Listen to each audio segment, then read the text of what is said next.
Hi guys, you are listening to the Cattlestrength podcast. If you enjoy this show, don't forget to give it a share.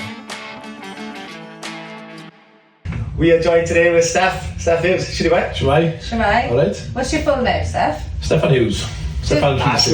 Oh, Steff Hughes. It's my dad's name. Strong name. Right, Steff, before we start every podcast, we like to start off with a question of the day. Have you listened to any pods yet, by the way? Yeah, 1 or 2, yeah. Genuine? Yeah. He's like, which ones? Okay, name us 3 facts about Rhys and I. He should know so. Put me on the spot now. Yeah. Come on. He hasn't listened to any episodes. He's full of shit. Name one guest, but you can't mention Sunny Webster or Bam because I told you they're on. Or James. Cartwright. Or James. I listened to that one. I was on that one. Yeah, they've got better. He's episode 2 it was. They've got better since then. Yeah. You can't get You can see now. Look at it now. You done right. I didn't do any research. Right, to start. Question of the day. If you could swap lives with any TV character for 24 hours, who would it be and why? Oh, It's a good one today, isn't it? Oh, good one today, isn't it? Any TV character? Yeah. You got 24 hours, you're swapping lives with him or her. Right. Like a cartoon character. Any sort of character. Could be like maybe Coronation Street, could be like Gale of Coronation Street. Or I'll shoot off over the way. Imagine being in charge of the bay.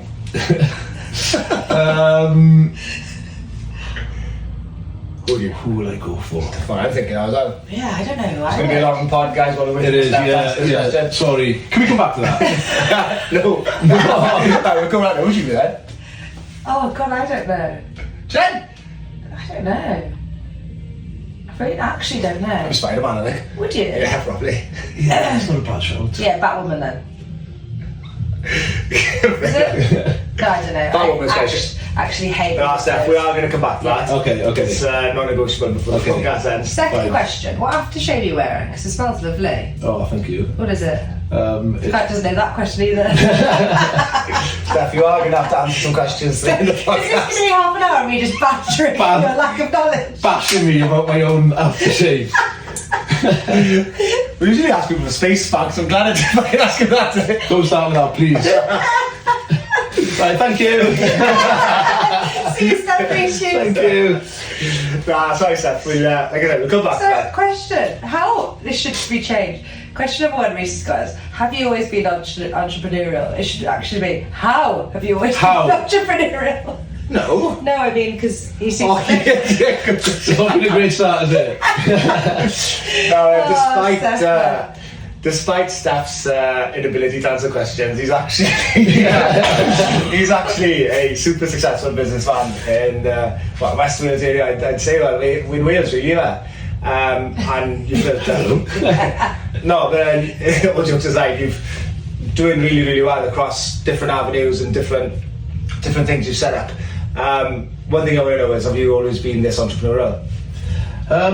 I think it's something that's sort of obviously grown in the last sort of 10 years. I started off as a primary school teacher and I taught for 10 years alongside my guide running. I was guide runner for a blind athlete. Yeah, I've seen that on your socials. Yeah, that was obviously, I find myself in that position and very grateful for the opportunities. Did the Olympics, did you? Yeah, we did 3 of them. Yeah. Amazing. So that's obviously Paralympics then. Yeah. So that was obviously a special time in my career, and I was teaching alongside that. And then 2016, then I finished teaching. And again, this came from a conversation I was having with students in year 6, and it came from, what are you going to do over the half term? And they were like, there's nothing to do with this. Was when I was teaching in Llanelli, great school at Ysgol Gymraeg Dewi Sant. But they were like, there's nothing to do with this. And I was like, surely there's some sport clubs or things for you to do. And back then, there just wasn't anything. No. So they were like, sir, you should start one. Because I was doing a lot of the sport and PE in the school. And they were like, you should start one. And I was like, So that was, say, February. And by Easter, I set up my own sport caps. Class. In Carmarthen and in Llanelli initially. 2 days in Carmarthen, 2 days in Llanelli.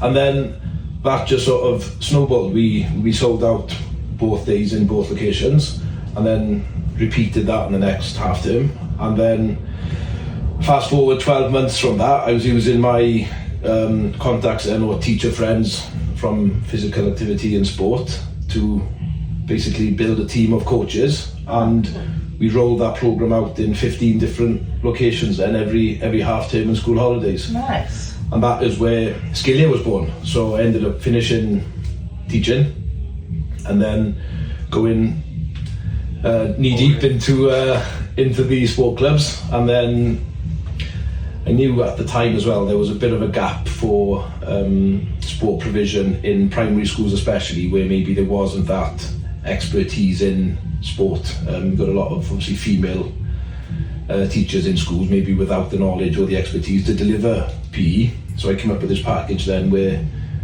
myself and my coaches would go into the school, deliver the PE, take them through inspections, and then we added on sport clubs and multi-skills clubs and girls clubs, and that's where it was kind of born really. So I wouldn't say it's necessarily entrepreneurial, but I just found to have something to just spot gaps in markets. Yeah, well, that is being entrepreneurial, because I think it's if you can see problems that need solving and you can create a product out of that, and I think that's how I would define entrepreneurship. I think you've nailed it on the head, to be honest. Yeah, and I think, like you mentioned there, if you can solve people's problems, that will end up looking after your business model. If you look forward then to setting up Skillia Play Centre in Carmarthen, there wasn't really a play centre in Carmarthen at the time, even though I took over an old one. It was an aging one, needed a lot of development. But then, children and parents need a sort of respite, and children need to be need to have a creative space to play and explore. So it's solved that problem. And you've gone down there, haven't you? Yeah, we go quite a bit. Do you have food there? Yeah, the best thing about it. Is it? Well, for the parents. Beer? no beer yet. Oh. No. That's why I haven't come. Jumping a few steps here, really. I'm kind of like not going through the trajectory of where you started and where you are now, but one thing I'm interested to know is obviously when you started Skillia, the sports setup, you obviously said there that you had to run these camps and fill them up, and obviously that's exactly what you do now with the Hyrox and the Llanelli. It's a lot of pressure when you commit to do something like that, to market it, make sure you get all the sign-ups, get all the leads coming through the door before you actually do well off the back of it. And obviously you started doing that with Skillia. Like, what's your secret to marketing something so well and getting such a response from it? Because that's not as easy. I know you make it look easy there, but a lot of people struggle to get something off the ground through marketing. Yeah. Well, I think if I go back to the Skillia then, it was a sport club, but I tried to portray it just as a fun couple of days in the holidays with your friends, and you look back and none of those kids would remember maybe what even sports they played or what skill they learnt. But they just remember having 3 or 4 brilliant days in Bromley school, or meeting children from the same age from other schools. Yeah. So that was, I think, the secret behind it. And yes, we had good coaches, which was key to that, because if you didn't have good coaches, then it would just be a free-for-all. And as much as, you would say kids just like doing their own thing, but they also need structure and they need a bit of discipline just to stay within the boundaries. So we had that in the teachers and the coaches that obviously we were using. Did they come then through the network that you had from being a sports teacher, or did you actively go out and find them? Yeah, no, most of them did. And then we ended up, obviously we were paying them well for the couple of days that they were with us, but you're paying for your peace of mind as well, especially when we were growing, when it was 10, 12, 15 camps going on at the same time. You needed a big network. But we ended up having coaches and teachers coming to me and saying, oh look, if you're ever doing a club here, I can run this for you, or if you're ever doing this here. And it started word of mouth. Yeah. But it did come from there. I'm not saying that everyone jumped on that wagon, but then all of a sudden there was a lot of sport clubs that came about and it became really saturated. So then you just got to adapt and pivot and go into something else. But I think it's gone to that, and I think right now there's a real shortage of clubs again. especially down sort of Carmarthen, Llanelli way. There's no one that's really got that market. It's gone full circle. It's gone full circle, yeah. So you're not doing it at the moment, no? No. Would you do it again then? Well, based on the fact that I'm out of education now for 10 years, my friends who are helping me now, they're in 30s, 40s. It's more of a game for, people maybe in their 20s that just want some extra cash. Oh, yeah. I'd have very limited contacts really to go, and I know how important it is to get those good quality coaches that can have fun but just know how to structure a session, because you were getting kids from the whole range, people who were representing schoolboys, football, rugby, and then children with no experience or little experience. And it's really hard to have sessions where they can be motivated and not be bored, and that for the lesser experience that they weren't feeling left out or anything. Or overwhelmed. Exactly. So then, sorry, going back then to the Hyrox this year, myself and James, obviously James is experienced in sort of marketing, and he's been putting people into his gyms now. He's been a PT for over 10 years, and he's opened his own gym in Llanelli for the last probably 6 or 7. Shout out to James Cartwright. Shout out to James. Give us a review. Thanks for that. Sponsor the next pod. But I think we've been lucky here where I was seeing a lot of the smaller gyms doing their sims, and then you've seen obviously how much the Cardiff and the London ones and Birmingham have been selling out, and I thought again there'd be a gap to fill in the middle somewhere, and we wanted to get a good first video out and set the scene in the barn, but I'm well aware as well that it's not necessarily myself and James that's pulling people in, it is the word Hyrox. We've jumped on that bandwagon. It's insane how big it's got. Yeah. I think if we were to do a functional event or a functional fitness event and called it something else, I don't it might have had an update, but I don't think it would have been to not the same extent. No. Not to the same extent. No. And then it's just up to us now just to we've had a really good response. Sold out on the Sunday. About 10 minutes, yeah. Do you know we what? were sat in a pub the night before turf games, and we were all on our phones. I didn't even want to do it, no offence. But I was trying to get tickets for Alice, but she got them. But it's mad how there's like 25 is there from here coming. Yeah. Brilliant. Really Set a booth up for the Cattlestrength camp. VIP, please. So they went live at 7, and then we were getting messages at 5 past. Not even 10 past, saying, I can't get tickets. So I've rung the guy up who's, because we've outsourced to sort of the registration portal and, the online ticket sales. I rung him up and I said, mate, I think the website's crashed. Alright, okay, let me have a look. And then he was like, they're sold out. I could not believe it. Did you shit yourself? Just before I went live, you were like, oh my god, is this going to work? Yeah. Do stuff like that would oh my god, Yeah, it was a bit of a, not saying a roller coaster, but we went through all the emotions during that sort of 2 week really, because we put the video out, and then it's like, what if people aren't going to respond, and it's the nervousness of what if we don't sell tickets. But I was like, got a pack of Scarlets and 20 people going. All from Cattlestrength. Cattlestrength and Unities.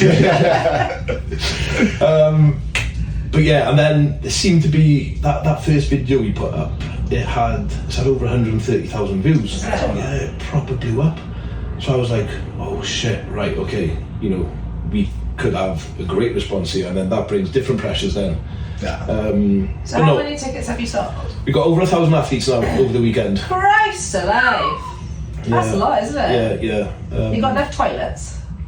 We've had to open up the stand for the toilets. I'm only asking because when I say the toilets at turf games, within the first hour were like day 3 of Raw Welsh. They were like hongian stinking. But the women's was worse than the men's as well. No, it was all unisex. It was all unisex, which is what was worse. So make sure there's enough toilets because people are gross. Yeah, that's that. Make sure. Yeah. This is my advice for you. This is the advice.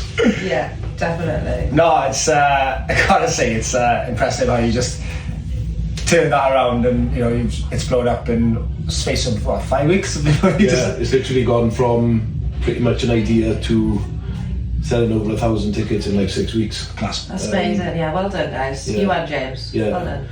Who did most of the work? You. Oh, it's been no, we do work really well. As in, I'll maybe, I don't know.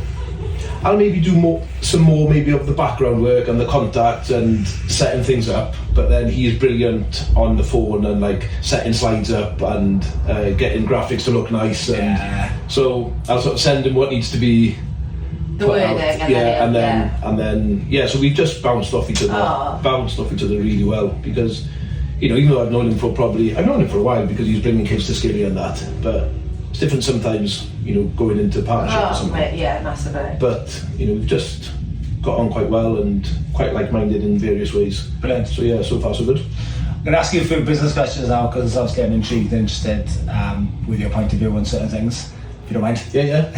What would you say the best piece of advice is you've ever been given in business? I think advice and the sort of the sentences and the messages, I don't think there is any messages that is a standout, right, you do that, you're guaranteed success. I think it's a combination of various factors. If I can turn that round a little bit, I'm fortunate that I've been introduced to Brian Cassaclowell probably 6-7 years ago when I was setting up Skillia, and just seeing what he's developed and the way he is with his customers and the way he is with his staff and how well respected he is, and also how hard he's had to bloody graft for the first 20, 30, 40, he's well into his 70s now, he's still working 6 days a week, and to have someone like that so close, if I got any problems I could ring Brian and he answers the phone. I closed Lolva in Carmarthen, one of the first people to get me to change my mind was Brian, and he was like, have you thought of this, or have you thought of that, or can I help you with this?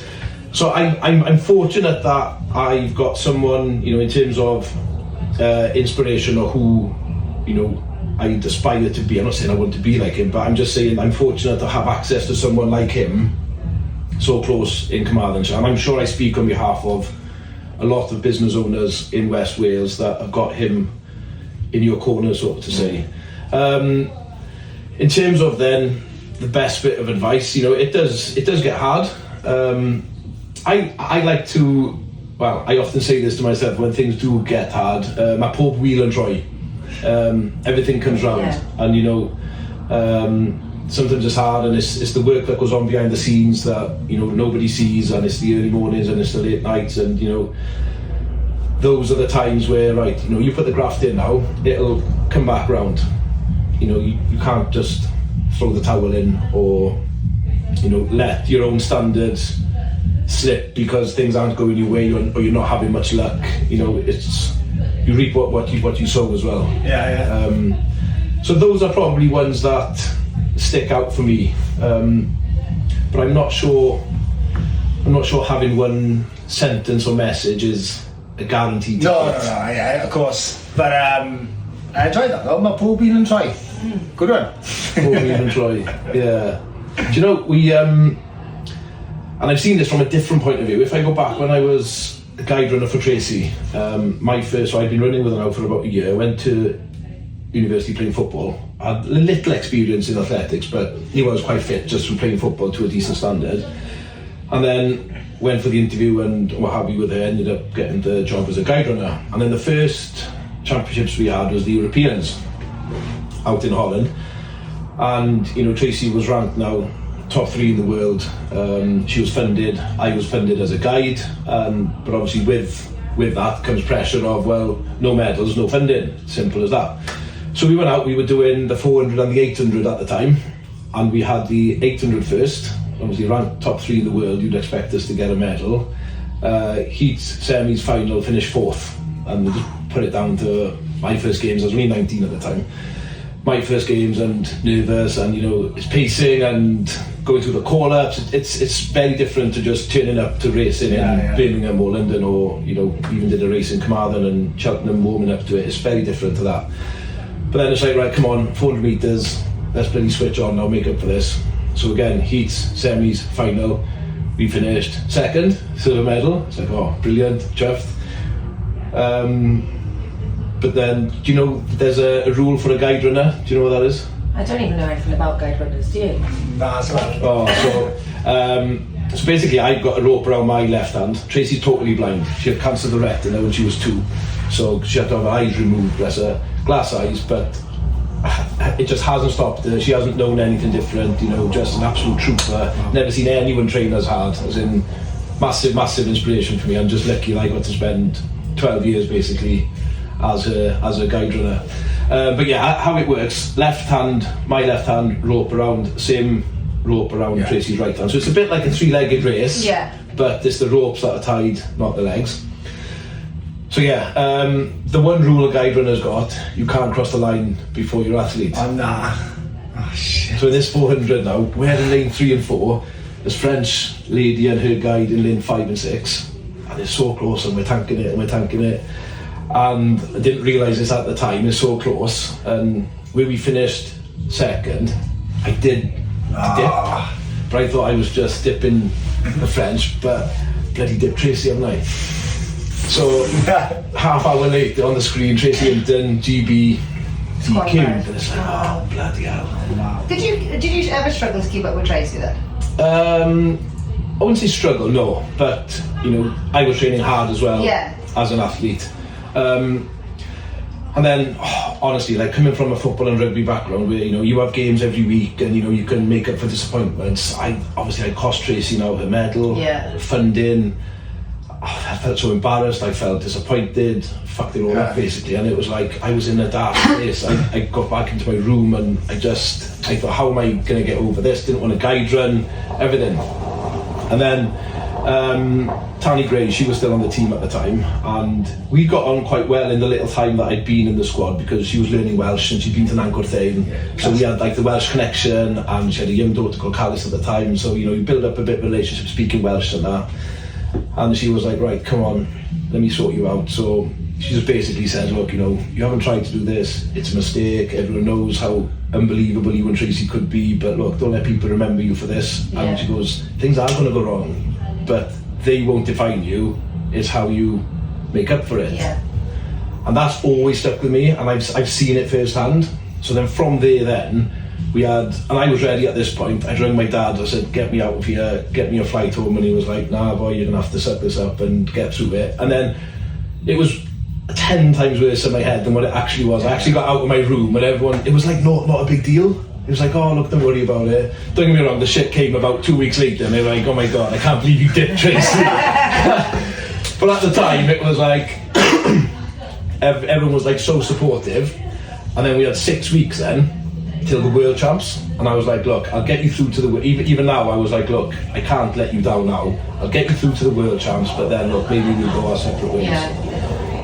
But during this time now I felt responsibility and pressure to get everything just right. So the training was just bang on, the nutrition, the recovery, it was just, I felt right, we need to get here now and we need to make up for the disappointment here. Turned up, it was in Quebec, the World Champs, and then it was the same 400 and 800, and it was the 400 first time, the first event this time, and you just like, I don't know what happened that summer, but the confidence, we just had a bounce about us, and we were out there and we just felt 6 foot tall. I'd been through the call up, I knew how the guides were trying to psych you out, and I was just like proper on it. Tracy, she could bounce off my energy as well. So the 400, heats, semis, final, same again, us and the French, we ended up beating them. So I was like, brilliant, pressure's off, Tracy's funded for next year secured, and not just that, he's got a gold medal in the World Champs. It's like, couldn't believe it, but it was like, no, coach was like, no, job's not done, we're here for the 4 and the 8. And then we had a couple of days recovery, through the heat, through the semi, final, and then we won that as well, and we broke the world record.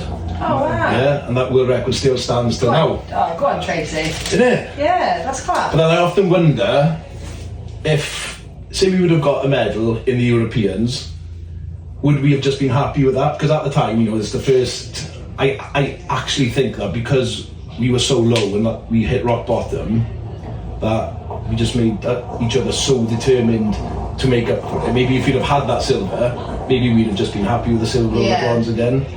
But it pushed you to strive for better. Yeah, but it's like, you know, like Tanya was saying, it's, you put the work in, you get rewarded for it. So it's a message that you can take in I think in different, it's not just sport related. I think you learn more from disappointment and failing than you would from winning. Oh, absolutely, yeah. And it's even now, you know, when things don't work out as you plan them to, you don't see them as failure, you just see them as lessons. Yeah. I try and take it that way anyway, you know. Have you got any experiences in business where, you know, something's failed and not go to plan, or, you know, hasn't worked out as you expected it to be, and it's kind of got you to where you are now? Yeah, well, I had Lolva in Carmarthen, and that came from, I started in kitchen in lockdown.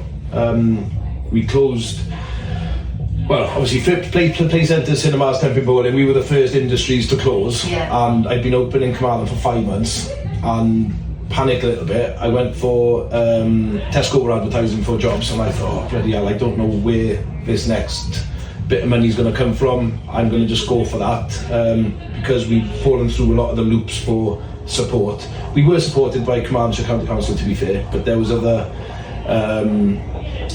bits of support that we weren't applicable to apply for. So I applied for a job in Tesco. That didn't work out. Had a few conversations, and I was just Sorry. I was just like, Tickles me every time. I just wanted. You didn't get a job in tech. What was it for? It was just on the floor, just self-stacking. Yeah. Did you get any feedback? It was just that they didn't have anything suitable for me. Didn't get any feedback. Yeah, but from that as well. Couldn't reach the top shelf. Yeah. Oh, 5'8". My husband's that tall as well. Yeah, so I Shout out thought. to Tesco for this. Yeah, thanks for that. Yeah. Thanks for pushing him to strive for better.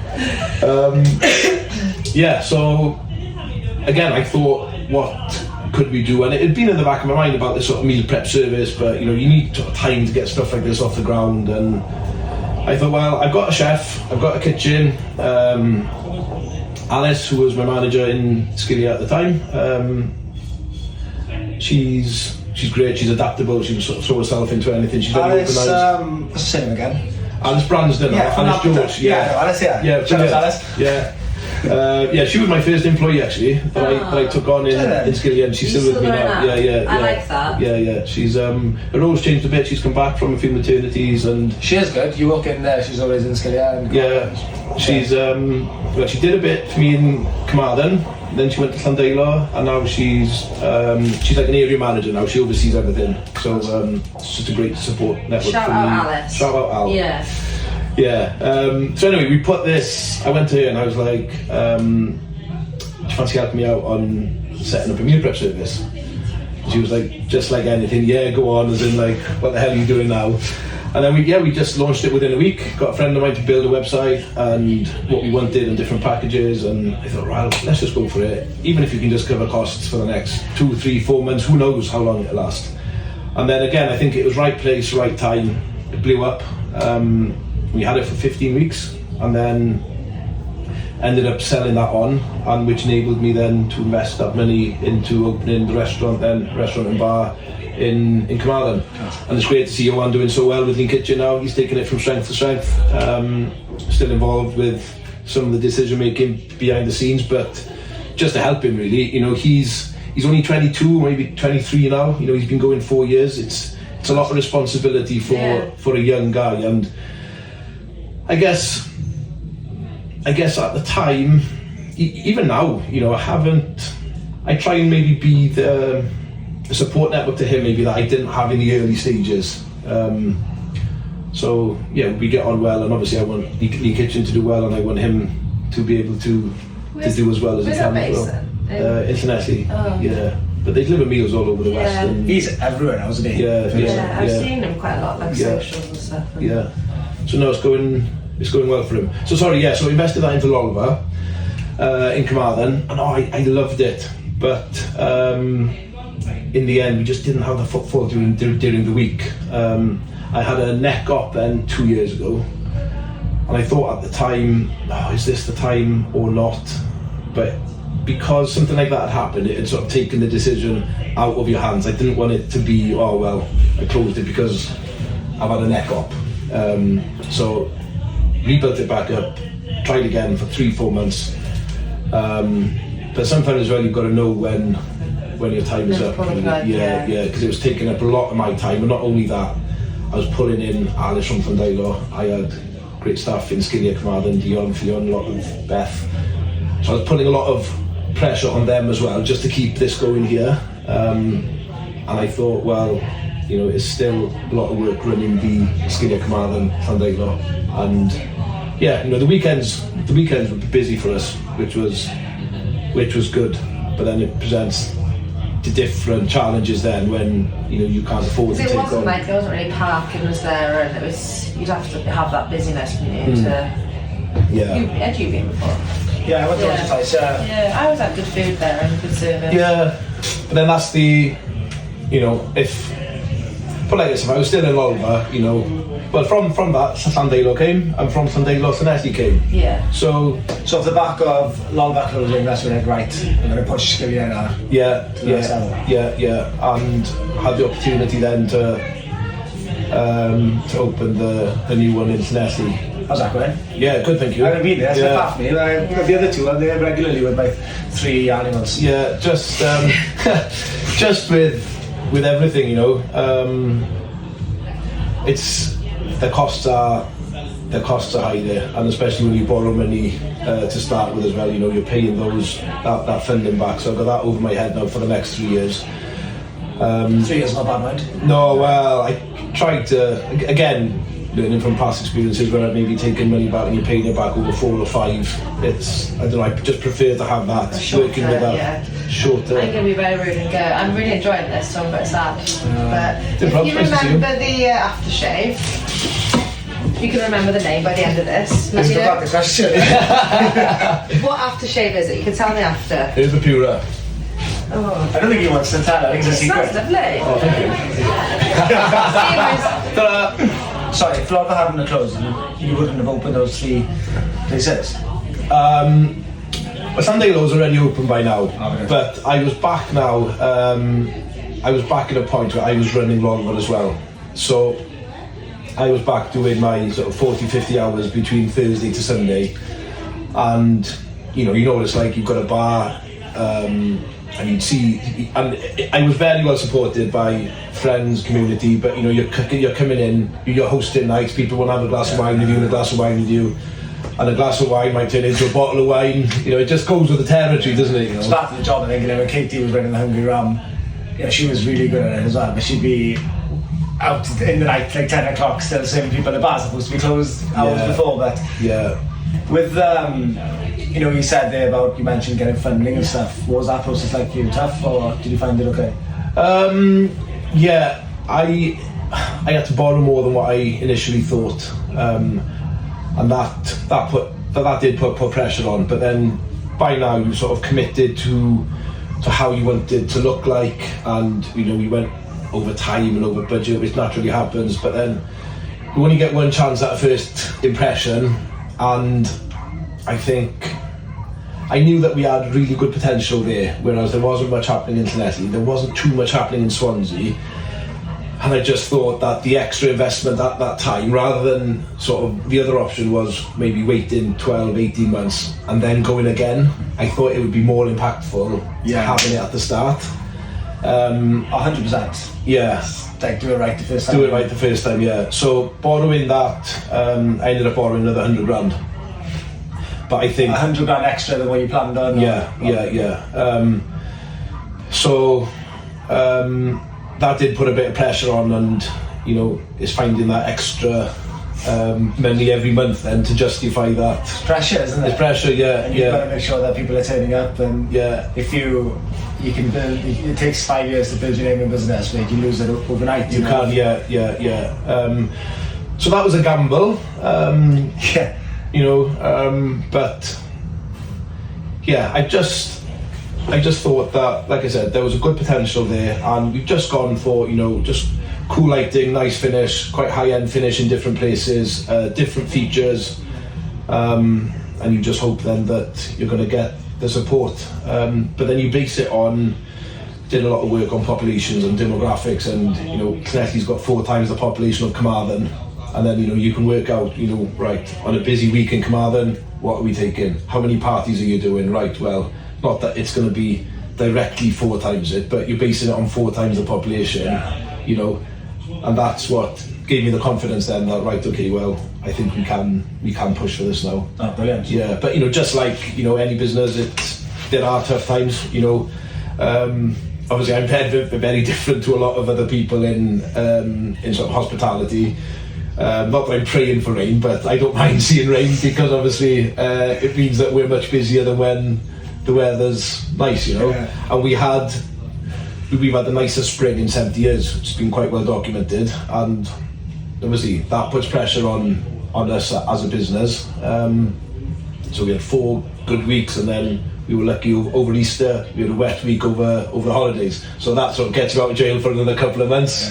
And then we had another dry patch, but you know, over the whole year we're generally going to be in we're generally going to get more wet weather than guaranteed it will. Guaranteed, yeah. So yeah, but I think with that then it's the same, you know, don't get high in your own supply sort of thing, isn't it? You know, when the going's good, you still got to look after it, because you don't know how long these dry patches are going to last. And you know, with staff costs, business rates, electricity, you know. You had a shock, you know, obviously when you opened your first, did you have a shock how much everything was? Or? Oh, I had a hell of a shock. Yeah, I can relate. Yeah, I don't think no one prepares you for that really. Obviously I had a much better idea now going into Llanelli, you know, you can base it on Carmarthen. But then again, COVID came and my electricity quadrupled in the space of 6 months, and it's like mental. Yeah, you know, and all of a sudden, you know, you're paying over £5,000 for electricity, and you don't budget for that, and you know that's you have to have it. Yeah, exactly. So there's shocks along the way, and then it's just adapting, and it's like, right, well, you know, if we're spending extra here, where can we pull back? But it's a constant challenge, but I don't think that's what motivates me now. That's what I enjoy, you know, and I've been fortunate since I've started to work with great staff. I'm fortunate that I've still got Alice still with me. I've lost great staff as well. I think that's part and parcel of employment and employing people, and you know, people move on to different challenges and different careers. But well, especially in my line of work, you know, I'd be nothing without my staff. You know, and you just hope that the more you can invest in your staff, or the better you treat them, you just trust them that they will look after your customers. You know, you can't, you know, I can't go around checking every customer's okay, but I can just look after my staff. Have you got like a process in place where, you know, if you're hiring staff, or have you got something in place like with your current staff that you do to try and keep morale high or try and keep the team happy, whether that's, it could be having a social with the staff or something every few weeks, or something like that? Yeah, socials are important. We do try and get, but again, it's hard when you're working 7 days a week and if people are on annual leave, and you know, but we do try and get, I'd say probably 3 or 4 socials in over the year. I think that's important, just to see people in change of clothes to start with, and just to see them in a different environment, and you know, just have a few drinks or go and do an activity. But then we've gone through a bit of a transition now over the last couple of months, and that's been difficult, you know, when you're losing key staff in some positions, and then recruitment, you know, obviously we've got a recruitment policy and what we look for, but then it's just culture then, isn't it? You know, and that's what you can't predict when you're interviewing someone, what they're going to be like, you know, because they're representing me, they're representing Scalia or Lolva, and you know, they carry your brand, you know. So that's something that we're constantly working on and tweaking, and especially just offering that just support really to the new staff coming in. I think it's important, because unless you invest in them at that time at the start, it's just a critical time for them and for us. I know. I get that. It's and you just, you know, it doesn't work out with everyone, and that's, you know, maybe just it can be a personality clash, or it can be, but you know, they could be really good at their job, but they could just be they don't align with the culture that you're trying to set. That's it. I've experienced that myself. That's it.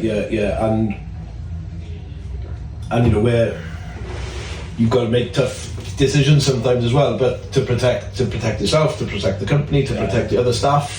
But that's part of it as well, isn't it? Yeah, it's tough, but it's a massive part. Yeah, have you got any aspirations to take Skillia to 4.0 or? Oh, if you'd have asked me start of the year, potentially, I did go and see an unit actually. I wouldn't say where just yet, but do you know what? Like I said, it's probably been the toughest 3-4 months I've experienced in terms of staffing and losing good key staff, you know, and trying to replace them. And the wheel turns, 4-wheel and Troy.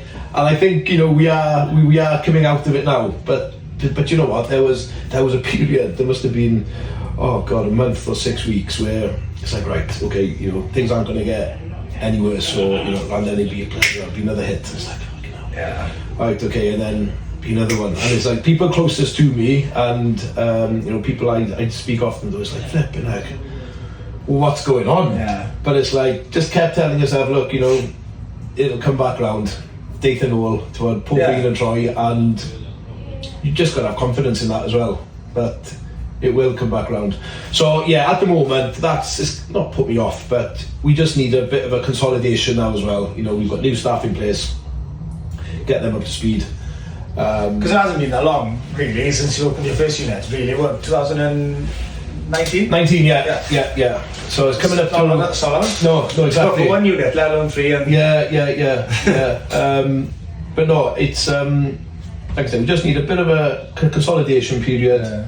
I think it's something, I could be wrong on this, but I think, is it 80%, 70 or 80% of businesses fail in the first 5 years, I think? Yeah. And you're coming up to 5 years now and growing, so it's a good sign, isn't it? Yeah. Well, I think that, you know, it's hard, you know, I know I've touched on that before, but you know, it is tough in business, you know, and even having another year under your belt, it's a win, you know. Yeah. So you know, we've been nearly 6 in Carmarthen now, just turned 3 in Llandilo. You know, we'll be 1 in.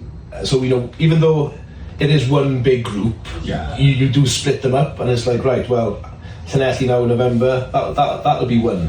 That'll be a win. Yeah. You know. Of course. So, it's good. I like having like honest conversation with, you know, business owners that will speak to you honestly, because like social media, and you look at things from the outside in and outside perspectives, and you think, oh, fly in, you know, everything looks picture perfect, but it's only when you actually speak to honest people in that perspective, and they actually give you what it's really like. We were lucky enough, we had Sonny Webster on the other day, and I think he's got 35,000 online clients paying, you know, say less is, you know, a lot, and and he's got 4 separate businesses, and even he was saying like, you know, there's months where he's really struggling.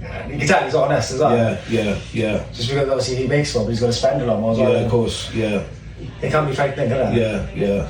But I know I do appreciate having an honest conversation. But it's sometimes as well where people think, oh, they see Lolva full, or they see Skillia full, and it's like, oh, you know, you're flying and this, and it's like, well, I've set this up to fly. You know, you haven't seen the investment that I put into it. Yeah. You know, if I started telling you those numbers, then they'd be like, bloody hell, you're bloody mad to be doing it. But, you know, we invest in our staff, we invest in our produce, we invest in the features that we've got. You know, you want it to do well, but it comes at a cost. Yeah, of course. You know, it needs to do well. It needs to fly. It needs to be busy. There's no. And it's like, you know, when people say, yes, you know, we need to be busy. We've set this up to be busy. It's not a fluke that it's like this, but I think it's people don't understand sometimes the investment, not just financial, but the sacrifices and the effort that goes into it. And that's just not from me. That's from all of us as a staff. You know, it does take its toll, but it can be rewarding then when you do see it busy and doing well. No, it's great to see. Now then, Steff, before we end the pod, we are going to come back to that question. Yeah. You got to answer it? Yeah, I'll... But Katie did actually hounding you for the answer to that. Yeah. I think I'll go for... what about Del Boy? Oh, class. Yeah, a day in the life of Del Boy. There are. And then final question before we cap off the session. What's any parting advice that you can give to someone young, starting off, not young necessarily, but someone starting off in business, say like you were employed as a teacher and you want to start something, you've got an idea, what advice would you give them?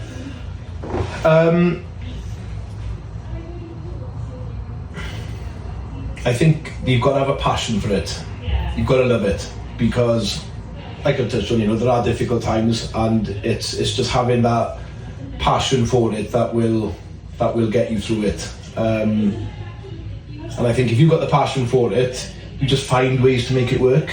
And other people might not believe in you, but if you believe in it and you've got the passion for it, failure's not an option. It's just having that mindset and I guess love for it. And remember, not a wheel and try. Poor wheel and try. Thank you, Steff. Thanks for coming up. Thanks a lot. Appreciate it, man. Right.